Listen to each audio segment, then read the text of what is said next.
Hola, cappuccino, cappuccinette, j'espère que vous allez bien. On se retrouve aujourd'hui pour une nouvelle vidéo, une nouvelle story time. Horreur! Yeah! Cappuccino, cappuccinette, j'espère que vous allez bien. Donc on se retrouve pour une nouvelle story time, celle que je devais vous faire dans le désert. Une story time horreur. En tous les cas, j'espère que vous allez bien. Donc cette histoire, vraiment, elle va vous faire flipper. Donc je vais vous laisser le temps de vous installer, de faire tout ce que vous devez faire lorsque vous devez écouter une de mes nouvelles vidéos, de préparer un bon petit snack, d'éteindre vos lumières pour les plus courageux d'entre vous, de mettre vos écouteurs et une fois que tout ceci est fait, on passe à la chorale. Et quant aux autres, on se retrouve juste après. Yeah.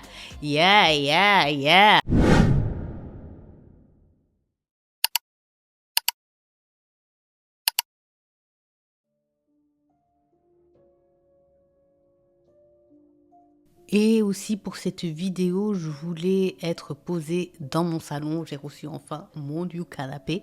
J'ai fini mes travaux dans le salon. Donc voilà, pour un peu changer, que vous n'ayez pas l'impression que ce soit vous et moi, de toujours la même chose. Donc on switchera entre ma chambre et le salon. J'espère que vous êtes bien installés.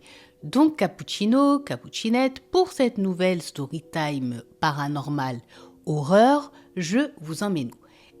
Je vous emmène avec moi, Inch'Allah, dans les Émirats Arabes Unis et plus précisément dans l'émirat de Ras El Khaimah. Donc cette histoire, elle se passe en 2018. Celle qui nous raconte cette histoire, c'est une jeune fille qui s'appelle Assil. Assil n'est pas d'origine émirati, elle est d'une autre origine arabe et c'est elle donc qui nous partage ce qui lui est arrivé à elle et à un groupe d'amis. Assil, elle est étudiante en faculté, dans une très bonne faculté de Ras Al Khaimah. Elle s'est fait un tas d'amis, mais elle a vraiment un groupe bien précis de potes. Donc, ce qui se passe, c'est que, c'est des meilleures amies, elles sortent ensemble, soit dans les magasins, soit dans les restaurants, soit au cinéma, bref, elles sont H24 ensemble, en plus d'être ensemble à l'université. Arrivent vacances de fin d'année, elles vont avoir un petit congé de la fac, mais elles ne veulent pas le passer chez elles à ne rien faire, elles veulent tenter ce qu'on appellerait nous une nouvelle expérience. Alors les filles, qu'est-ce qu'on pourrait faire? En plus la météo est bonne, vas-y, il n'y en a pas une qui a une idée et tout. Et à un moment donné, elles vont tous tomber d'accord sur mais pourquoi on n'irait pas un peu dans un endroit calme, un peu éloigné de la ville, on serait entre nous. Genre, par exemple, pourquoi on n'irait pas Felbar, genre dans le désert.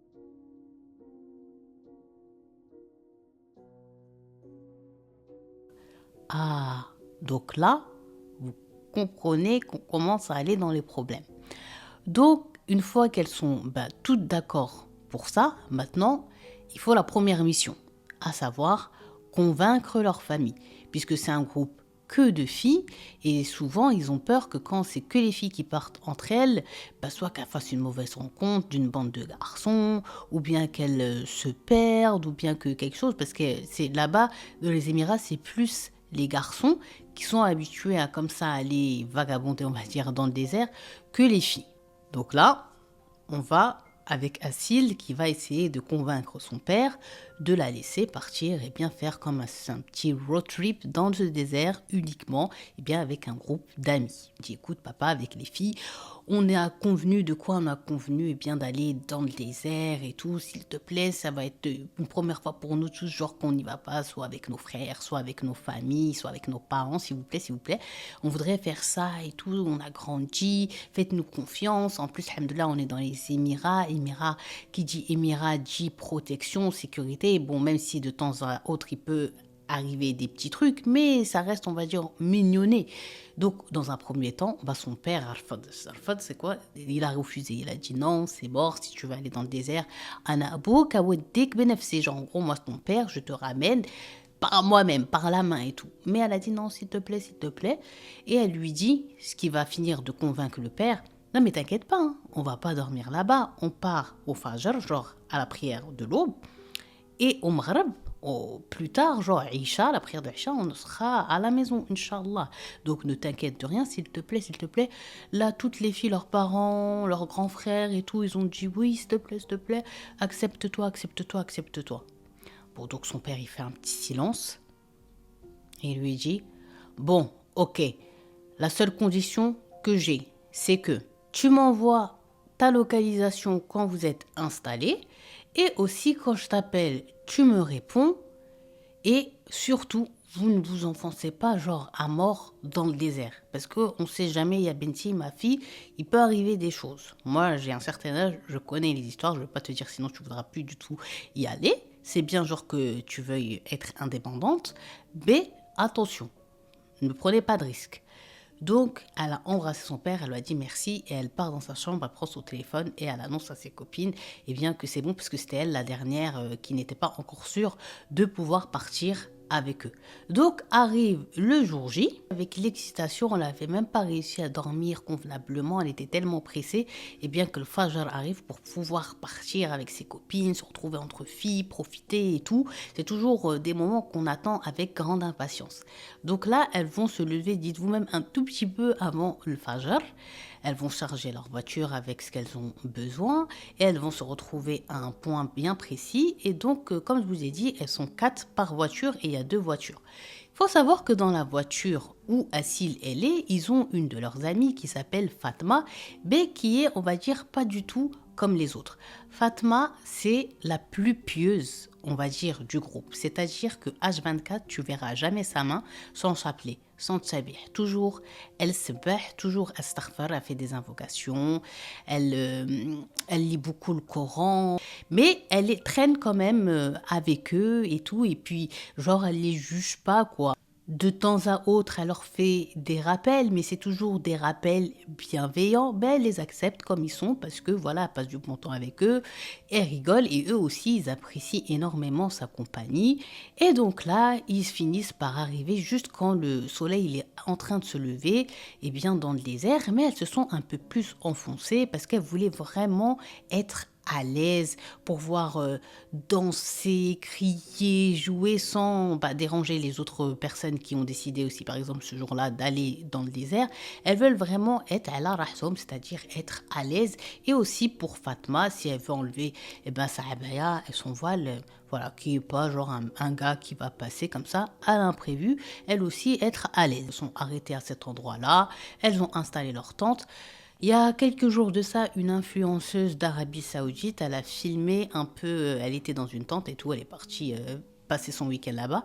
Si je retrouve, j'avais screen exprès pour vous montrer en fait que c'est pas du camping classique, il y a la télé, il y a l'électricité, il y a tout quoi. Donc voilà, si je retrouve, je vous mettrai. Et donc elles ont installé aussi leur tente comme ça et tout. Et elle dit à Sil, ils avaient ramené avec eux une baffe. Vous savez, comme les grandes baffes JBL, les baffes valises là. Elles ont ramené ça et directement de leur téléphone portable, elles mettaient de la musique. Assil, elle dit, vraiment, on aurait pu croire qu'elles étaient dans un mariage.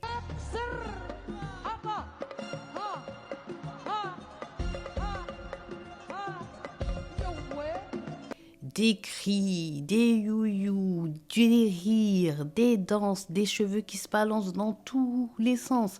Bref, elles sont en train vraiment de kiffer. B, parmi elles toutes, qui n'est pas à l'aise, qui n'est pas bien, c'est Fatma. Fatma, elle trouve quand même ils exagèrent. Ils exagèrent dans quel sens? Même moi, au début, quand j'écoutais, je me suis dit, qu'est-ce qu'elle va leur dire? Elle leur a dit, les filles, vous faites n'importe quoi, regardez le bel endroit où on est, le soleil il est en train de se lever, on est bien. Là, c'est un moment, genre, en gros, où on devrait plutôt en profiter pour faire des prières, des invocations, parler un peu plus de religion, tellement qu'avec la beauté, genre, majestueuse de ce que Allah, de ce que Dieu a créé et tout, c'est un moment qu'on devrait plutôt profiter pour faire le bien que là, vous faites n'importe quoi et tout. Et en plus, j'ai pas envie de vous faire peur. Mais n'oubliez pas que dans les endroits comme ça, désertiques, nous sommes invités sur un terrain qui n'est pas le nôtre. Donc, n'exagérez pas, n'attirez pas quelque chose qu'au final, on ne va pas assumer. Les filles, elles éclatent de rire. Que ce soit Assil, elle le reconnaît, ou les 7 autres, ils rigolent, et bien de Fatma, genre en gros, mais décoince-toi un peu Fatma, mais viens danser avec nous, mais t'inquiète pas, nanani, nanana, Inch'Allah, il n'y aura rien et tout. Arrête de toujours attirer le mauvais, genre plus égale plus, les situations. Donc voilà, s'il te plaît, please, you know. Mais Fatma, elle a rigolé, un tout petit rire, elle leur a dit, s'il arrive quelque chose, vous direz pas que je vous ai pas prévenu. Et elle continue à faire son chapelet et elle les regarde danser. Et par un moment, elle dit à Sil quand même, il la voit qui a fait ça. Et kiffe un peu quand même. Fatma s'est retrouvée seule face à Seth. En plus, ils lui disent, non mais s'il te plaît Fatma, pour une fois, nos parents, ils ont accepté quelque chose qu'on pensait on partait genre perdante et vous n'allez jamais accepter. Donc là, s'il te plaît, laisse-nous décompresser.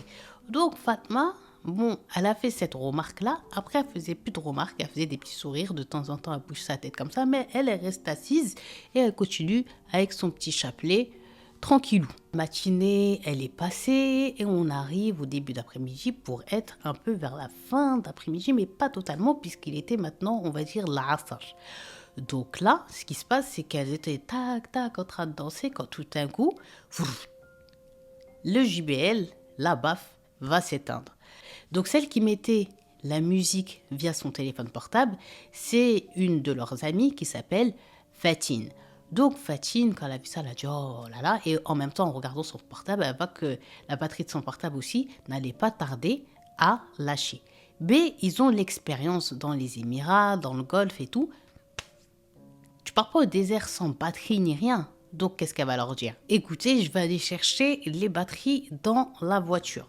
Donc, elle avait avec elle une grande batterie sur laquelle ils vont brancher pour avoir la lumière, pour pouvoir qu'elle charge leur téléphone. Il y avait plusieurs prises pour la baffe et tout.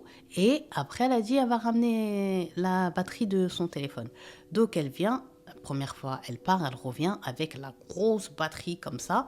Et elle repart. Le temps qu'elle parte et qu'elle revienne, c'était pas la même. Alors que c'était écoulé que quelques secondes.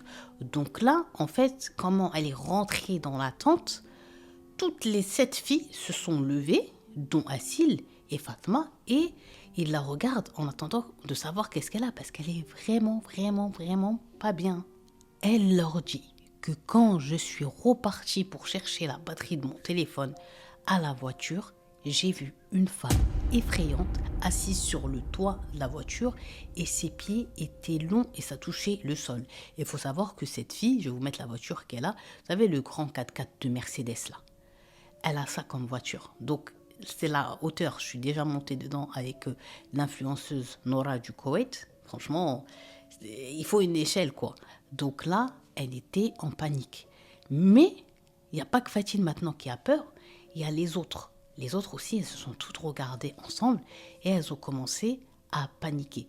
Parce que Fatine, c'est pas la blagueuse ou celle qui va mentir, ou surtout mentir dans un contexte comme ça, dans le lieu où ils sont et tout, elle va pas inventer ça. Donc là, elles commencent intérieurement chacune à avoir vraiment peur. Mais quand même, Cappuccino, Cappuccinette, elles vont s'encourager au bout d'un moment et sortir toutes ensemble de la tente pour aller voir la voiture, voir s'ils vont voir cette dame effrayante ou non. Et quand elles sont sorties, comme de par hasard, celle-ci avait disparu. Donc là, les copines de Fatine, ils vont lui dire, dont Assil, mais non, t'as rêvé, Fatine, c'est peut-être avec le soleil, et genre l'entrain dans quoi on était et tout, tu t'es imaginé ça. Là, Fatine, elle a pleuré, elle a commencé à jurer, elle leur a dit, Wallah, elle leur a dit genre en gros, Wallah, je vous jure sur Dieu que j'ai pas rêvé. Je sais très bien ce que j'ai vu. En plus, elle m'a regardé genre dans les yeux avec un sourire et tout, genre en mode, je vais pas inventer ça et je n'ai pas rêvé. Croyez-moi, je sais qu'est-ce que j'ai vu. Donc là, encore une fois, elle se regarde et elle panique. Et là, Qui va en profiter pour en remettre une couche et leur dire « je vous avais pas dit ?» Eh bien, c'est Fatma qui va leur dire « je vous l'avais dit, on est dans des endroits qui ne sont pas nos lieux de vie à nous, c'est leur lieu à eux. Je vous ai dit, au moins, genre en gros, venez, on met pas trop de musique, on parle plus, on joue aux cartes, on fait quelque chose. Mais là, vous, ce que vous avez fait, c'était normal. Pas que ça finisse comme ça et qu'il y a quelque chose qui apparaisse et qui va nous effrayer. A'oudou billah. Réciter un peu de Coran et on va essayer d'oublier tout ça. Donc, elles se sont tous réunies autour de Fatine, pardon, pas Fatma, et elles ont commencé à la rassurer et tout, mais Fatine, encore une fois, elle était vraiment pas du tout rassurée, elle était vraiment dans la peur et elle faisait à chaque fois que de se tourner vers l'entrée de la tente. Donc là, les 7 copines vont dire à Fatine, écoute, on reste encore un peu, calme-toi, reprends tes esprits, Inch'Allah khair. Donc, Fatine, elle a essayé, mais la pauvre, elle n'arrive pas.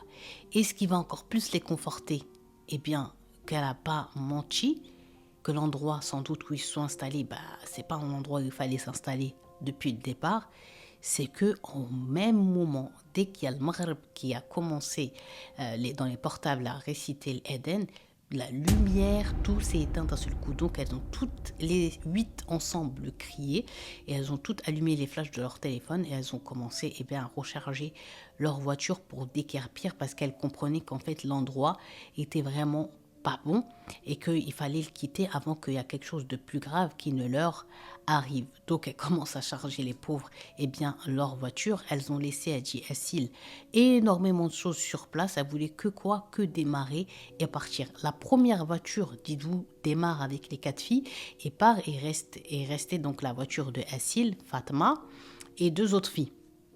Le problème, Cappuccinette, c'est que l'autre fille qui conduisait la voiture où il y avait Assil et Fatma ne connaît pas la route comme la première fille, la première voiture qui est partie. Elle voulait tellement partir de ce lieu qu'elle a oublié ses potes. Elle monte finalement dans la voiture et elle démarre. Le problème, c'est que, comme je vous ai dit, elle ne connaît pas la route et ils vont faire que de tourner en rond, dites-vous, pendant 40 minutes. Donc, au bout d'un moment, quand même, la première voiture, elle va s'inquiéter de ne pas voir ses potes venir. Elle les appelle. « Ah, ouais, en gros, vous êtes où ? Et là, elle leur dit, Assil, on est là, mais depuis là, on tourne en rond, on n'arrive pas à trouver la route principale et tout. Elle lui dit, mais c'est facile, je vous ai dit, tatati, tatata. Bref, écoute-moi, tu fais comme ci, tu fais comme ça. Nous, on est sur la route principale, on vous attend. Donc là, quand elle leur a bien expliqué, ils ont fini par, alhamdoulilah, retrouver la route principale et ils se sont éloignés du désert. Mais cette perte, elle dit, Assil, de 40 minutes, on dirait que ça a été fait genre exprès, pour les faire encore plus apeurer parce qu'ils ont trop galéré et ça se voit que c'était pas normal mais plutôt surnaturel. Donc une fois que les 2 voitures étaient sur la route principale, ils commençaient à entrer en ville. Chacune des 2 voitures, voilà, les 8 filles ont commencé ensemble à respirer et à dire bon, alhamdoulilah, c'était qu'une expérience, Dieu il nous a fait vivre que ça. Khair Inch'Allah, et puis on n'est pas prêt de retourner dans le désert maintenant. Sauf qu'elle ne savait pas qu'au moment en fait, où elles sont sorties du désert, c'est là véritablement pour elles, malheureusement, que l'horreur, la terreur, la peur, le paranormal allaient commencer.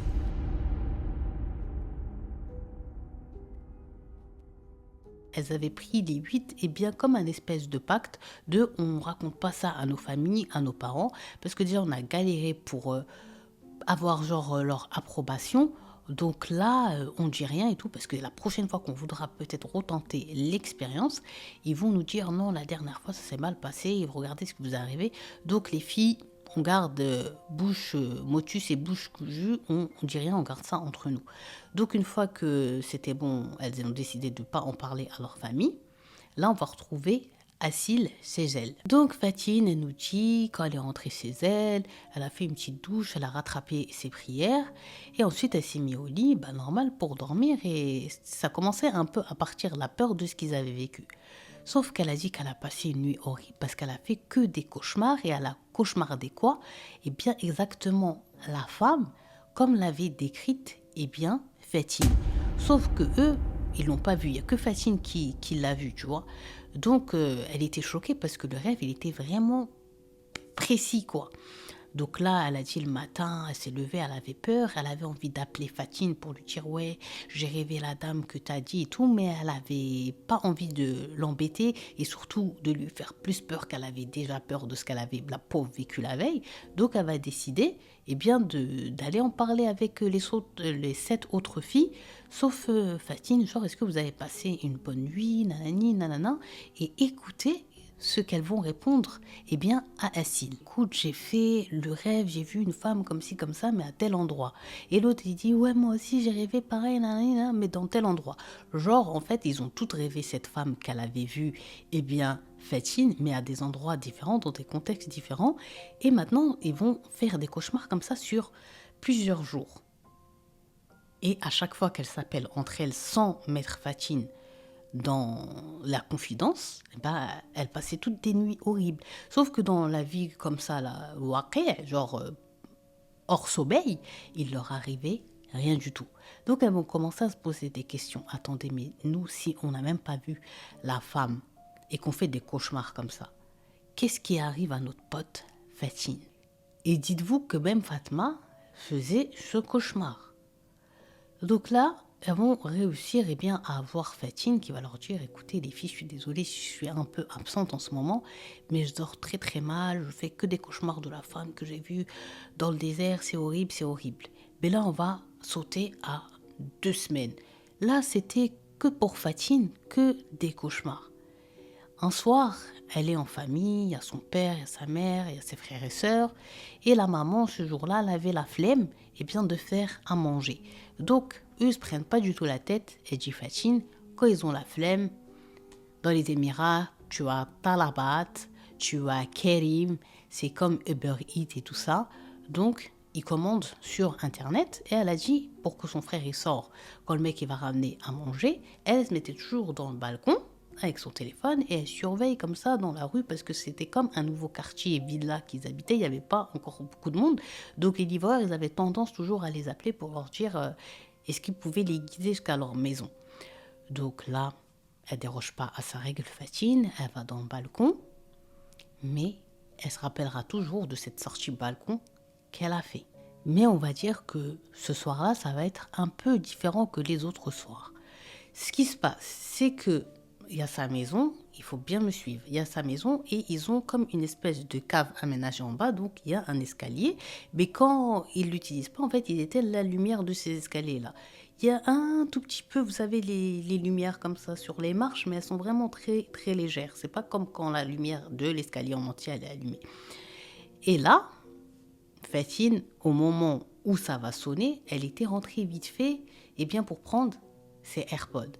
Donc son père, il lui dit, Fatine, ça sort, parce que son frère, ne voulait pas lâcher son jeu de play. Donc il lui a dit, va chercher genre la commande.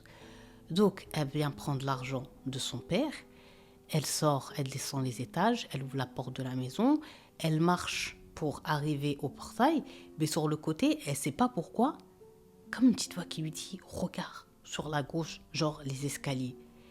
Et elle dit, en regardant comme ça, elle voit une main et un sourire qui lui fait comme ça. Et quand elle regarde Cappuccinette, je pense que vous avez compris, c'est qui? C'est la femme qu'elle a vue dans le désert. Aoudou billah, genre la djinnia, aoudou billah, la démon. Mais on va dire, si ça s'était arrêté un simple coucou, cette démon, aoudou billah, va lui parler et lui dire Marhaban bel sadiq al jadid. Genre en gros, bienvenue à toi, ma nouvelle amie. Donc elle a dit, quand elle a entendu qu'elle lui parlait comme ça directement, qu'elle lui a dit ça, elle a dit, elle a fait demi-tour, elle a même pas ouvert la porte au livreur, elle a couru, elle pleure et elle respire comme ça. Son père, il a eu peur. Il lui a dit, qu'est-ce qu'il y a? Elle a dit, elle s'est tape sur l'escalier. Donc son père, il sort, il regarde, il allume la lumière. Vous avez compris, il n'y a rien. Donc il lui dit, mais toi, ça va pas la tête, il n'y a rien du tout. De quoi tu parles et tout, nanani, nana. Donc elle va lui dire, si, il y avait une femme comme ci, comme ça, nanani, nana. Bref, son père, il lui a dit, Benti, genre ma fille, arrête de regarder des films d'horreur et tout ça parce que tu t'imagines des trucs. Il lui a pris l'argent, il est parti, il a ouvert au livreur, il a pris la commande et ils sont rentrés à la maison. Elle dit à ce moment-là, Fatine, impossible pour elle de manger. Elle avait beaucoup trop peur. Donc eux, ils ont mangé et elle était juste silencieuse en train de réfléchir, à se dire, attends, peut-être que mon père, il a raison, c'est peut-être parce que c'était sombre et que je suis encore dans l'histoire de ce que j'ai vécu, que je me suis imaginé qu'elle était vraiment là. Est-ce que je l'ai bien vue? Peut-être que je me suis imaginé. Non, je l'ai vue. Non, impossible. Les stères, ça fait peur et tout ça. Arrive le moment de se mettre au lit. Et donc elle a dit, elle commence à s'endormir et directement cauchemar et elle rêve encore de cette femme effrayante et tout ça qui s'avance vers elle et tout. Bref, elle a dit, elle allume la lumière, elle veut pas dormir. Elle dit, vas-y, je vais rester réveillée comme ça jusqu'à j'attends de faire la prière de l'aube, salat al-fajr. Et après la prière de l'aube, je pense que je pourrais mieux m'endormir et tout, mais là, je suis bien trop apeurée pour dormir. Donc le problème, c'est que juste avant, genre la prière de l'aube, elle va décider de faire une douche pour être un peu plus réveillée et concentrée durant sa prière. Donc elle rentre dans sa douche, elle commence à se laver et elle arrive, elle dit au moment où elle met de l'eau sur ses cheveux, elle met le shampoing, elle ferme ses yeux, elle commence à mousser, à mousser, à mousser et elle dit, et là, elle en est sûre. Elle sent sur son visage quelque chose qui est comme ça, genre. Qu'on lui passe vraiment une main rugueuse. Pas une main douce, une main vraiment rugueuse qui fait flipper comme ça sur le visage. Donc elle dit directement, elle ouvre ses yeux, mais elle voit personne, mais elle sait qu'est-ce qu'elle a ressenti. Donc là, elle dit, elle sort de sa douche avec le shampoing dans les cheveux, le savon encore sur le corps, elle prend juste la serviette, elle a dit, elle s'est nettoyée comme ça, et elle sort de la salle de bain, elle pleure, elle est pas bien, elle respire fort, elle regarde, elle jette des petits coups d'œil, et elle dit, comme ça, un peu dans le miroir avec la buée, elle voit, genre comme apparaître et disparaître, la femme qu'elle a vue dans le désert. Donc là, elle est en panique, elle sait, la pauvre, même pas quoi faire. Elle s'est calmée du mieux qu'elle pouvait, elle prend son téléphone, elle met du Coran et elle attend comme ça la prière, elle a prié et après elle a dormi que quand le soleil il s'est levé. Elle a dormi qu'un tout petit peu parce qu'elle commence à penser est-ce qu'elle doit aller en parler à ses parents, surtout à son père, parce qu'elle se confie beaucoup plus facilement à lui qu'à sa mère, parce que sa mère va lui dire t'as vu, je t'avais dit, nanana. Alors que son père, elle a dit, il va être un tout petit peu plus compréhensible. Tu vois, même s'il va être énervé, ce sera pas la même colère que la maman. Mais elle hésite quand même à aller voir son père parce qu'elle va se dire que lui et sa mère, ils étaient réticents à la laisser aller avec ses amis et elle savait très bien que ce qui avait attiré cette femme, c'est tout le hala, on va dire, le bordel qu'ils avaient fait dans le désert. Donc elle a dit, elle ne sait pas si elle doit aller se confier, en parler ou si elle garde ça pour elle-même. Et pourquoi je vous ai dit, malgré elle, ça va finir par aller dire à son père, c'est parce que c'est son père. Comme c'est un bon père, genre de famille, il remarque tout ce qui ne va pas chez ses enfants. Il est très attentif et il remarque que sa fille, elle a peur d'aller aux toilettes. Elle a peur d'aller à la cuisine toute seule. Elle a peur d'être dans sa chambre toute seule. Elle a peur de beaucoup de choses et il voit qu'elle ne circule plus dans la maison comme elle circulait, détendue, sans peur ni rien. Elle est vraiment pas bien, pas bien, pas bien. Donc, il va aller la voir, il va lui dire, ma fille, il t'arrive quoi? Je te sens bizarre, changée, effrayée. Mais t'es effrayée par quoi? Raconte-moi, ma fille. Sauf que Fatine, elle va pas profiter la première fois que son père il est venu la voir pour se confier. Elle avait encore bien trop peur. Le problème, c'est que cette nuit-là, encore, ça va lui prouver que c'est pas juste des cauchemars ou c'est pas juste son imagination qui lui joue des tours, mais que malheureusement pour elle, c'est bel et bien réel. Et on a l'impression, jusque-là, que cette démone, elle est que avec elle de manière physique et terrestre. Genre, les autres, c'était que dans leur sommeil qu'elle leur apparaissait. Mais elle, c'est dans la réalité. Mais pourquoi que elle lui apparaît dans la réalité, je sais pas. J'étais en train de vous dire, avant que le chien des voisins me coupe, pourquoi que à elle, dans la réalité, elle lui apparaissait comme ça. Est-ce que c'est parce que quand elle était partie la première fois à la voiture, cette démon, cette djinni, on a profité qu'elle était seule, elle était plus vulnérable? Ou est-ce que Je sais pas.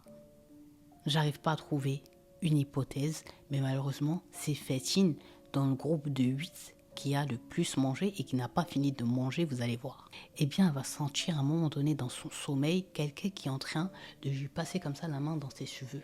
Mais de manière très douce en plus. Donc là, elle a dit directement, bam. Ces derniers temps, il faut savoir, elle a dit, elle, à la base, elle a un sommeil très lourd. Là, il est devenu très léger. Au moindre petit bruit, elle se réveille. Donc, elle a dit, elle a très bien senti qu'on lui a touché les cheveux. Et quand elle s'est tournée du côté où elle a senti ça, tout de suite, ça l'a touché de l'autre côté. Et quand elle a regardé, il n'y avait rien. Mais elle sait qu'elle ne rêve pas. Et maintenant, elle a dit, malgré elle, il faut qu'elle accepte qu'il y a quelque chose qui est après elle.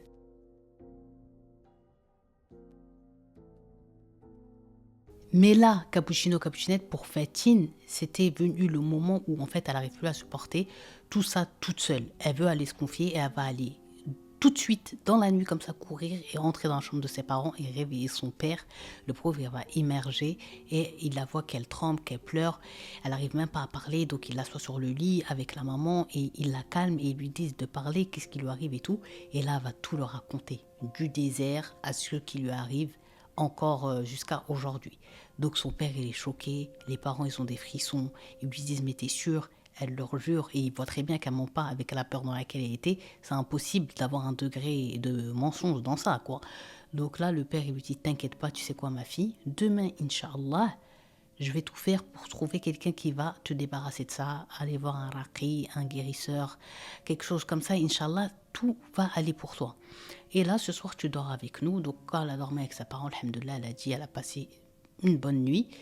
Mais quand même, elle n'est pas rassurée. Là, dès le lendemain matin, le père il commence à envoyer des audios, des messages à ses plus proches en disant j'ai un problème, ma fille, voilà, voilà. Est-ce que vous connaîtriez un vrai bon imam raqi, quelque chose là qui peut soigner ma fille? Et en attendant les réponses, le soir venu, ce qui va se passer, c'est que la maman elle va proposer un resto pour essayer un peu de détendre l'atmosphère et tout ça. Parce qu'elle, ça y est aussi, sa tête, elle avait peur pour sa fille, le père pareil. Et ils vont décider d'aller au restaurant. Sauf que tellement que Fatine, elle dormait plus, ça faisait maintenant un peu plus de 2 semaines, qu'elle était tout le temps dans la peur et tout, elle était fatiguée, elle n'avait pas envie. Donc elle va dire à ses parents, vous savez quoi, allez-y, Inch'Allah, que vous et moi je reste à la maison. Sa mère elle lui a dit, mais Fatine, toi tu dors même pas, t'as peur, j'ai peur qu'il t'arrive quelque chose, imagine quand on part, ce truc-là il t'apparaît encore et t'es toute seule à la maison. Femme de ménage aussi, elle vient avec nous, il y aura personne. Donc, elle lui a dit, bah, t'inquiète pas, tu sais, je vais faire quoi, maman? Elle lui dit quoi? Elle lui dit, ouais, je vais appeler ma copine Essil, celle qui nous raconte l'histoire, comme ça, elle vient, elle reste avec moi. Sa mère, elle lui dit, bah, appelle-la avant qu'on parte, comme ça, on sait si elle va venir ou pas. Donc, Fatine, elle appelle Essil, et Essil a été contente de voir le numéro de Fatine s'afficher sur son téléphone. Donc, elle décroche, ça va, ouais, ça va. Écoute, s'il te plaît, Essil, s'il te plaît, viens, tu vas rester avec moi et tout, parce que mes parents, ils vont sortir et j'arrive plus à rester toute seule. Donc, elle dit à ses parents, bah, si vous voulez, vous pouvez partir. Ses parents, ils voulaient rester avec elle, genre le temps qu'elle arrive à Sil. Elle leur a dit non, comme vous avez réservé et tout. T'inquiète pas, elle va arriver vite fait. Alhamdoulilah, ikoun khair. Bon, ils m'ont dit, quoi qu'il arrive, ou si t'as peur et tout, tu nous appelles, comme ça, on revient. Elle a dit, ok. Et là, donc elle va aller dans la cuisine, elle va commencer à préparer un peu les jus, les verres, le plateau, là, comme on fait tous. Tine, elle prépare dans la cuisine et tout. Ça fait un peu maintenant, même pas genre 5 minutes, sa famille sont partis. Et voilà Essil qui sonne à la porte. Donc elle va, elle ouvre. Salut ma copine, ça va, ouais et toi? Écoute, vas-y, rentre, il faut vraiment qu'on parle, que je te raconte un truc et tout. Elle lui dit, pareil, moi aussi je dois te raconter des trucs. Donc il rentre dans le salon, elle s'assoit, elle lui dit, Essil, bah vas-y Fatine, qu'est-ce qui t'arrive? Elle lui dit, bah comme je vous ai dit, je fais des cauchemars. Essil, elle dit, moi aussi je fais des cauchemars, j'ai des sensations. Elle lui dit, moi aussi j'ai des sensations bizarres et tout. Mais Essil, elle va lui dire, voilà, vois avec ton père vraiment qui soit acharné comme ça à trouver quelqu'un, Inch'Allah, un bon raqi, un bon guérisseur pour enlever les choses mal et mauvaises qui sont autour de toi et tout. T'inquiète pas, ça va aller, ne panique pas. Et t'inquiète, moi aussi, j'ai fini par en parler à ma famille par rapport, voilà, ce qui nous est arrivé dans le désert, les cauchemars. Mais moi, je vais pas te mentir, les cauchemars, en ce moment, ça commence à diminuer, mais j'avoue, c'est toi qui es la pire et tout, nanani, nanana. Donc, à un moment donné, Fatine, elle va se lever, elle va dire Assil, je vais ramener le plateau, nanani, nanana, pour que, voilà, c'est pas, on parle et on boit rien, on grignote rien. Donc, cappuccino, cappuccinette, Fatine, elle revient avec le plateau, je vous ai dit, elle le dépose, il y a du jus, il y a du thé, il y a des petits trucs à grignoter, elle se rassoit à côté d'Assil, et Assil lui dit, ne t'inquiète de rien, Inch'Allah, c'est bon, bah, tu me fais trop mal au cœur, ton visage, comment il a changé et tout, t'es plus comme avant, nanani, nanana. Donc là, ce qu'elle va lui dire, Fatine, elle lui dit, écoute, moi vraiment, je vais vraiment mettre la pression sur mon père pour que voilà, il trouve quelqu'un qui va me soigner et tout. J'en peux plus, ma soeur, j'en peux plus, j'en peux plus. Donc elles ont rigolé, discuté. Et là, elles discutent et tout. À un moment donné, le portable de Fatine, il va sonner. Vous savez, cette sonnerie, ça faisait ça et tout. Mais le problème, c'est qu'il n'était pas à côté d'elle ni dans la cuisine, il était dans sa chambre. Donc, elle dit à Assil, attends-moi, la maison d'Ardarek, je refais comme chez toi, t'inquiète, je vais juste répondre, je crois que c'est mon père qui veut savoir si t'es arrivé et tout. Elle dit, vas-y. Donc, elle monte dans sa chambre et tout, et directement, il était sur son lit, après son téléphone, elle colle à l'oreille, allô, et là, elle entend, ouais, je suis devant la porte, tu peux m'ouvrir? Vous avez compris? Qui était en train de lui demander d'ouvrir la porte? Je viens d'arriver. Assil. Donc là, Fatine, directement, et on la comprend, son téléphone, bam, il glisse de sa main, il tombe. Elle a un vertige, son cœur, il se met à battre. Elle commence à réavancer vers le salon. Elle passe une tête, elle voit que le salon, il est vide et que la porte, la sonnette de l'extérieur, c'est en train de sonner. Assil, la vraie. Donc là, elle court, elle ouvre la porte de sa maison, elle recourt, elle ouvre la porte du portail, elle voit Assil qui a un grand sourire, qui allait lui dire wesh copine ça va, mais qui voit qu'il lui a mis un grand vent qui l'a poussé et la pauvre Fatine qui court, qui sait même pas dans quelle direction elle va et qui crie et qui pleure. Et qui dit la yumkin, la yumkin, genre c'est impossible, c'est impossible, c'est impossible. Donc Miskina Assil, elle la rattrape comme elle peut.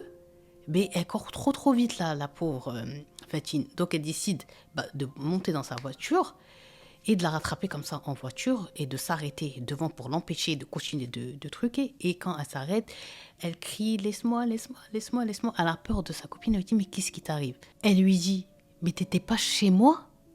Elle lui dit « Comment ça, j'étais pas chez toi ?»« Non, je viens juste d'arriver. » Elle lui dit « Impossible, t'étais chez moi, on était installés dans mon salon, tu m'as donné des conseils. » Tu m'as donné du réconfort, tu m'as parlé, tu m'as dit quoi faire, tu m'as dit dire à mon père de trouver vraiment un imam, que ça allait aller, que tu faisais moins de cauchemars et tout. Donc là, Assil a commencé à paniquer. De quoi tu parles? Wallah, je viens d'arriver. Elle lui dit non, c'est impossible, t'étais chez moi. Elle lui dit, hey, t'as vu où j'habite et où t'habites, il me faut tant de temps. Et quand je t'ai eu au téléphone, je t'ai dit quoi? Je t'ai dit que j'arrivais genre dans une demi-heure. Et là, elle se rappelle, eh bien, Fatine, que c'est vrai que 3 minutes, même pas après que sa famille était partie, Assil, elle avait déjà sonné à la porte. Donc là, elle est plus en panique et Assil, elle commence à comprendre eh bien, que c'était sûrement cette démon qui avait pris sa forme. Imaginez-vous la terreur de la pauvre Fatine à ce moment-là. Donc Fatine, elle pleure et elle supplie d'une seule chose. Eh bien, Assil, à ce moment-là, c'est ramène-moi avec toi, chez toi, je veux plus être chez moi, je veux plus rentrer chez moi. Ils ont laissé comme ça du tout la porte ouverte et tout, et ils sont partis. Ils ont contacté la famille directement, la famille d'Assil de Fatine, et ils sont sortis du restaurant comme ça, les pauvres, ils sont venus, et ils l'ont repris dans la voiture à pleurer, elle a raconté à son père, à sa mère et à ses frères et sœurs, voilà ce qui lui était arrivé et tout. Donc, un peu dans la voiture, les parents, ils étaient dubitatifs, ils comprenaient pas et tout. Mais quand ils sont rentrés dans la maison, ils ont vu dans le salon les 2 verres, le truc et tout. Il y avait vraiment quelqu'un avec elle. Le père, il a paniqué. Il faut savoir qu'il y a des caméras surveillance dans la maison, à l'intérieur et à l'extérieur. Et il voit Fatine qui ouvre la porte, mais qu'il n'y a personne, mais elle voyait truc, mais ça ne se voit pas à la caméra. Et quand elle parle, elle est toute seule dans le salon alors qu'il y a quelqu'un. Le père et la mère, là, ils ont commencé vraiment à être inquiets de ce qui arrivait à Fatine et à avoir vraiment peur pour elle. Donc, qu'est-ce qu'ils ont décidé de faire? Ils ont décidé déjà que le temps qu'ils trouvent un bon imam, un bon guérisseur, un bon raqi qui allait la soigner, eh bien, elle allait dormir avec eux maintenant dans sa chambre, avec ses parents. Elle ne dort plus toute seule, bouhda. Donc là, le père, mesquin, il fait travailler ses connaissances et tout ça pour trouver un raqi absolument. Et on va lui dire, là, il y a un vrai bon raqi. Le seul souci, c'est qu'il n'est pas du tout dans les Émirats, il est en Arabie Saoudite. Donc ils lui disent, coupe un billet pour ta femme et ta fille et allez en Arabie Saoudite. Il a dit quoi? Pardon, j'ai pas le temps, je vais partir en voiture. Tout de suite, quand il a eu le numéro, il a ramassé sa voiture, il a démarré plutôt sa voiture et les voilà, direction elle-même la caisse Saoudia, direction l'Arabie Saoudite à l'adresse de ce bon Raqi. Donc, ils ont pris un petit hôtel, ils lui ont donné le numéro de ce raqi, le père l'appelle, lui dit, écoute, on est arrivé, c'est un peu ça la situation de ma fille et tout, quand est-ce que je peux la ramener? Donc là, le raqi, ou bien l'imam, il va lui dire, écoute, tu la ramènes dans 3 jours. Dans 3 jours parce que je suis full, et j'ai beaucoup de monde et je pourrais la prendre malheureusement que dans 3 jours et tout ça. Le père il a dit c'est pas grave, on est là Inch'Allah. Et il y a des autres amis au père, ils vont lui dire bon en attendant que vous ayez chez lui, genre on va dire le plus fort là, le fort, allez chez un autre juste pour que la petite elle se sente mieux et à l'aise et comme faire un pré-nettoyage on va faire. On va dire. Donc le père il va dire ok envoyez-moi l'adresse et lui aussi cet autre imam genre il avait des compétences mais c'était pas comme celui qui leur a dit que dans 3 jours. Donc ils sont arrivés à l'adresse de cet autre imam, il les a très bien accueillis, on lui explique la situation, il dit Inch'Allah khair, installez-vous, donc il y a les parents et il y a Assil et lui il récite, il y a un silence, il récite, il a une belle voix, il récite, il est vraiment dans sa récitation. Et à un moment donné, il y a quelque chose qui va casser ce silence, mais ça ne va pas venir, comme on l'aurait pu le croire, de Fatine, ni du père, ni de la mère, mais ça va venir de l'imam lui-même, qui va avoir une réaction qui a marqué Fatine et ses parents jusqu'à aujourd'hui. C'est que l'imam il récitait bien et tout, et à un moment donné, il va se tourner vite fait comme ça vers Fatine pour voir si elle a une réaction, si ça va, s'il y a quelque chose. Et quand il va la voir, il va crier A'oudou billahi minash shaitanir rajim. Jusqu'à que même Fatine elle-même, elle a tremblé et ses parents aussi. Et le père, il a dit qu'est-ce qui se passe, qu'est-ce qui vous arrive? Il y a Cheikh. Mais il leur a pas répondu. L'imam, il a récité et il a fini il n'a pas récité la totalité, on va dire, de la sourate. Il a dit, Sadaqallahu al-Adim, genre, il s'est arrêté et il veut plus regarder du côté de Fatid et il dit à ses parents, je suis désolé, c'est trop pour moi, je ne peux pas la soigner moi.